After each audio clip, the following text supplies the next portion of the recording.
Why were the pyramids built? दोस्तों, यूं तो हमारा ये संसार अनसुलझे रहस्यों से भरा पड़ा है। फिर भी इसमें कुछ रहस्य ऐसे हैं जिनके बारे में हम ये बताने में भी असमर्थ हैं कि आखिर उन्हें सुलझा हुआ माना जाए या फिर अनसुलझा। अब आप उदाहरण के लिए बिग बैंग थियरी को ही ले लीजिए।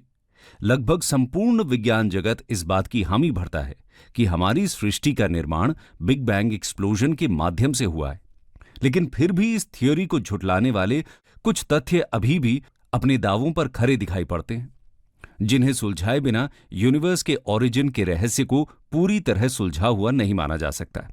यही कारण है कि बिग बैंग को अभी भी एक हाइपोथेसिस या थियोरी ही माना जाता है।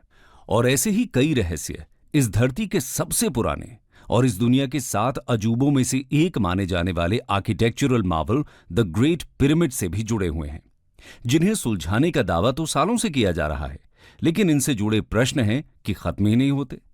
यही कारण है कि ये पिरामिड्स आज भी सारी दुनिया के लिए कौतूहल का विषय बने हुए हैं, जिसके चलते जहां एक तरफ इनके राज पता करने के लिए शोध और आर्कियोलॉजिकल एक्सकेवेशन चलते रहते हैं, तो वहीं दूसरी ओर रोज नई कंस्पिरेसी थियरीज भी जन्म लेती रहती हैं।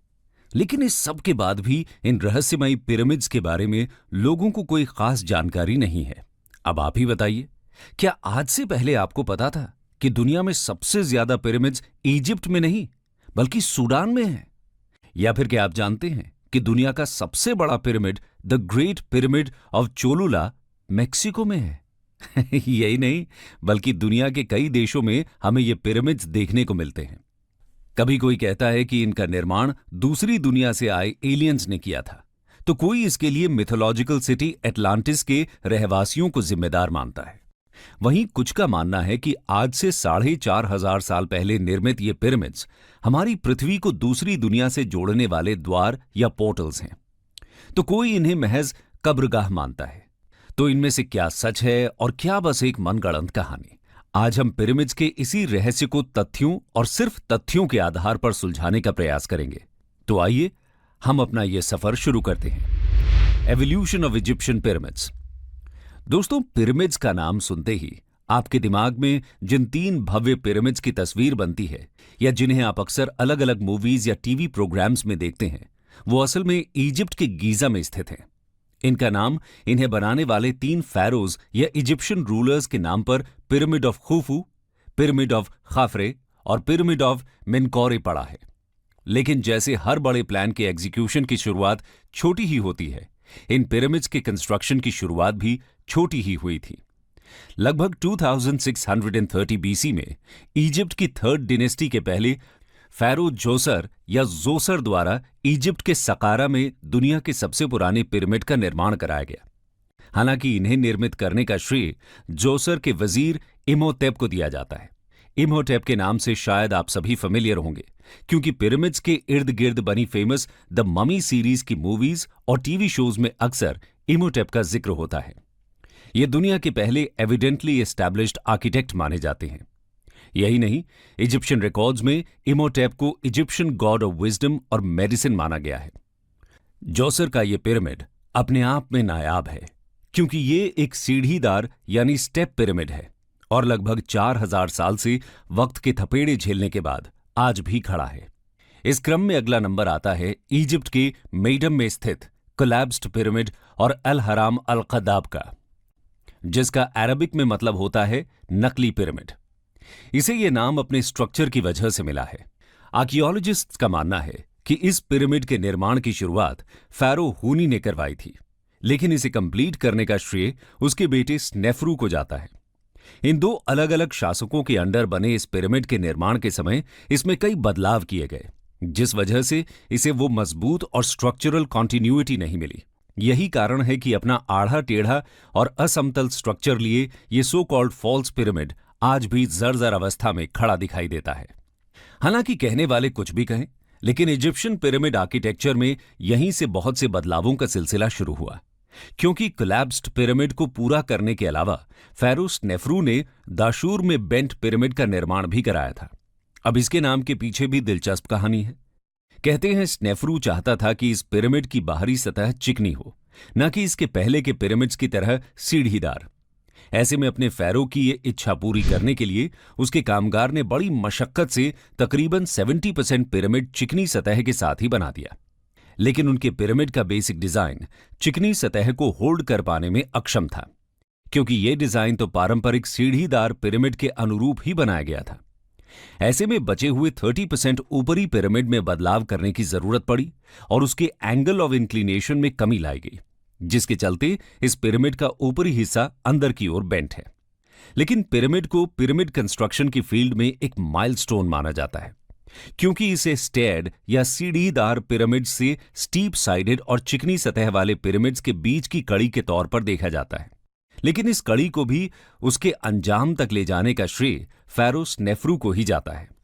अपने पहले 2 प्रयासों में एक एस्टैब्लिश्ड पिरामिड बनवा पाने में असमर्थ रहे स्नेफ्रू ने इसके बाद दाहसूर में ही लगभग 2600 BCE में तीसरे पिरामिड की नींव रखी। यह स्नेफ्रू द्वारा बनवाया गया तीसरा और सबसे बड़ा पिरामिड था। रेड लाइमस्टोन से बने इस रेड पिरामिड को दुनिया का पहला ट्रू पिरामिड माना जाता है। ऐसे में हम कह सकते हैं कि 2600 BC आते आते दुनिया ने अपना पहला ट्रू पिरामिड देख लिया था। लेकिन दुनिया के 7 अजूबों में से एक और 1889 में आईफिल टावर के बनने से पहले तक दुनिया का सबसे ऊंचा मैन मेड क्रिएशन बने रहने वाले गीजा के मशहूर पिरामिड्स का पदार्पण होना अभी बाकी था। लगभग 2570 BC में फेरो स्नेफ्रू के बेटे फेरो खुफू ने इजिप्ट में विश्व प्रसिद्ध the great pyramids of Giza का निर्माण कराया। वहीं इसके पास ही 2520 BC में खुफू के बेटे खाफरे ने पिरामिड ऑफ खाफरे का निर्माण करवाया। लेकिन इस कंस्ट्रक्शन में खाफरे ने अपने पिता के नायाब पिरामिड को भी कुछ हद तक मात देने का काम किया। अपने इस पिरामिड को एक ऑप्टिकल इल्यूजन के माध्यम से बड़ा दिखाने के लिए खाफरे ने अपने पिरामिड का निर्माण एक बेडरॉक फाउंडेशन पर करवाया। यही नहीं, इस पिरामिड में मॉर्चुरी कॉम्प्लेक्स की डिटेलिंग पर भी खास ध्यान दिया गया और इसे और भी ज्यादा इलैबोरेट बनाया गया। लेकिन इसके बाद भी इस पिरामिड का सबसे नोटेबल फीचर इसके पास स्थित ग्रेट स्फिंक्स ऑफ गीजा का वो स्टैच्यू है, जो आज भी कौतूहल का विषय बना हुआ है।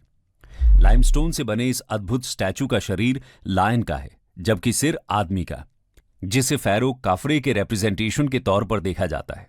वहीं कुछ का मानना है कि यह स्टैच्यू एक पावरफुल इजिप्शियन सन गॉड रा होराख्ती को रिप्रेजेंट करता है, जो रॉयल पावर के इनकार्नेशन के रूप में इजिप्शियन टेम्पल डोर्स का प्रोटेक्टर है। अब इस अनसुलझे रहस्य के बारे में सही अनुमान लगाना तो कठिन है कि आखिर इस स्फिंक्स को बनाने का असल मकसद क्या था। लेकिन जो एक बात प्रमाण के साथ कही जा सकती है वो ये कि मिथिकल क्रीचर का यह स्टैच्यू दुनिया का सबसे पुराना मोस्ट रिकग्नाइजेबल स्टैच्यू है। खैर, इस कड़ी का आखिरी पिरामिड प्रसिद्ध गीजा के पिरामिड में मेनकौरे का निर्माण 2490 BC में 4th डिनेस्टी के 6th फेरो मेनकौरे ने करवाया था। यह पिरामिड इन विश्व प्रसिद्ध गीजा के 3 पिरामिड्स में सबसे छोटा है और काफरे के पिरामिड का लगभग 1/10 है। हालांकि इस पिरामिड से जुड़ी हुई एक रोचक कहानी भी है। कहा जाता है कि 12th सेंचुरी AD में दूसरे अयूबिद सुल्तान अल मलिक अल अजीज ने इन पिरामिड्स को ध्वस्त करने की ठानी और इसकी शुरुआत उसने पिरामिड ऑफ मेनकौरे से ही की। जाहिर सी बात है कि उसने सोचा होगा कि तीनों में से सबसे छोटे इस पिरामिड को डिस्ट्रॉय करने के बाद बाकी दोनों का भी यही अंजाम किया जाएगा। इस काम के लिए उसने बहुत से मजदूरों को बुलवाया और उन्होंने लगभग 8 महीने तक ऐसा करने की कोशिश की। लेकिन क्या आप जानते हैं इतनी मशक्कत का नतीजा क्या हुआ? 8 महीने के अथक प्रयासों के बाद भी सुल्तान के मजदूर मेनकौरे के पिरामिड के नॉर्दर्न फेज के बस एक वर्टिकल पर कुछ चौड़ी दरार ही बना पाए, जो आज इस पिरामिड की पहचान बन गई है। अपने मजबूत स्ट्रक्चर और विलक्षण स्टाइल की वजह से इन मजदूरों के लिए इसके पत्थर हिलाना भी मुश्किल हो रहा था। वो बमुश्किल एक पत्थर हटाते तो उसकी जगह दूसरा पत्थर ले लेता। ऊपर से इतनी भारी भरकम पत्थरों को पिरामिड से हटाकर अलग करने के लिए उनके पास कोई साधन नहीं था। ऐसे में 8 महीने तक पैसा पानी की तरह बहाने के बाद सुल्तान ने यह कोशिश ही छोड़ दी।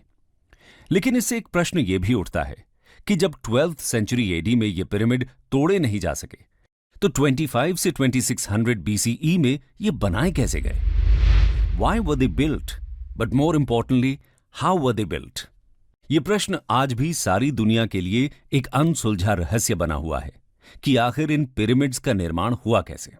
कैसे ये भारी भरकम पत्थर एक जगह से यहां लाए गए और कैसे इन्हें इतनी ऊंचाई पर इस क्रम में चढ़ाया गया, इसके बारे में सबकी अपनी अपनी थियरीज हैं। कुछ इसे एक्सप्लेन करने के लिए मैथ्स और फिजिक्स का हवाला देते हुए टेम्पररी स्लोप्स, रोलर्स और रैंप्स के इस्तेमाल की बात करते हैं, तो कुछ अपनी कल्पनाशीलता का परिचय देते हुए इसके पीछे एलियंस के हाथ होने की बात करते हैं।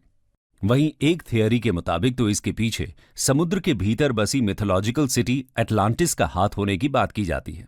लेकिन अगर हम तथ्यों की बात करें तो आज तक इस बात का कोई ठोस एक्सप्लेनेशन नहीं मिल पाया है कि इन पिरामिड्स का निर्माण आखिर किया कैसे गया। कुछ यही हाल दूसरे प्रश्न का भी है कि आखिर इन पिरामिड्स को बनाया क्यों गया था। लेकिन इस प्रश्न के बारे में तथ्यों के आधार पर कुछ कयास जरूर लगाए गए हैं। इतिहासकारों और आर्कियोलॉजिस्ट्स का यह मानना है कि पिरामिड्स को बनाने के पीछे दो कारण थे। पहला यह कि इन पिरामिड्स को इजिप्शियन गॉड्स को समर्पित किया गया था और उनके सम्मान में ही फैरो द्वारा ये पिरामिड्स बनवाए गए थे। साथ ही इन पिरामिड्स में इजिप्शियन फैरो को दफनाया जाता था।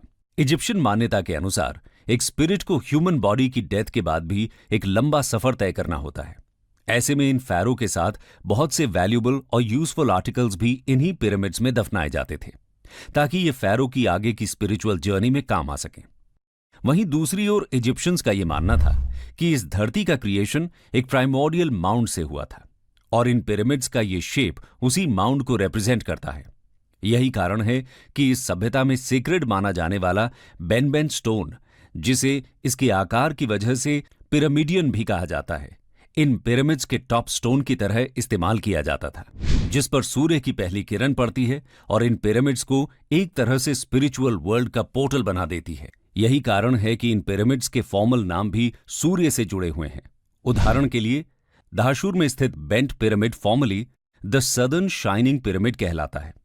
वहीं एल लाहून में स्थित सेन्यूसरेट II का पिरामिड सेन्यूसरेट शाइन्स के नाम से भी जाना जाता है।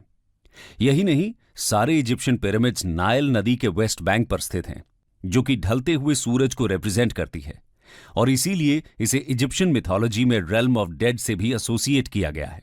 हालांकि इन सो कॉल्ड पोर्टल्स के असल मायने को समझा नहीं जा सका है, लेकिन फिर भी कुछ एनग्रेव्ड सोर्सेज और एंशिएंट टेक्स्ट्स के आधार पर माना जाता है कि इन पिरामिड्स का निर्माण एक तरह की रेजरेक्शन मशीन के तौर पर किया गया था, जिसके माध्यम से बेरिड फैरोज की सोल सीधे अबोर्ड ऑफ गॉड्स में जा मिलेगी। अब तक तो आप समझ ही गए होंगे कि धार्मिक मान्यताओं और धन के ऐश्वर्य के अनूठे मेल ने ही हमें पिरामिड्स जैसा अनोखा तोहफा दिया है, जिसने इन फैरोज की स्पिरिचुअल जर्नी में अपना योगदान दिया हो या ना दिया हो, लेकिन इतिहास के पन्नों में उन्हें हमेशा के लिए अमर बना दिया और दुनिया आज भी उन्हें इन पिरामिड्स की वजह से जानती है। Pyramids all around the world. इन दोनों तथ्यों से मेल खाते हुए पिरामिड्स हमें दुनिया भर में देखने को मिलते हैं। 300 BC से 300 AD के बीच सूडान के नूबियन किंग्स और क्वींस के लिए 200 से ज्यादा बैरियल पिरामिड्स का निर्माण कराया गया।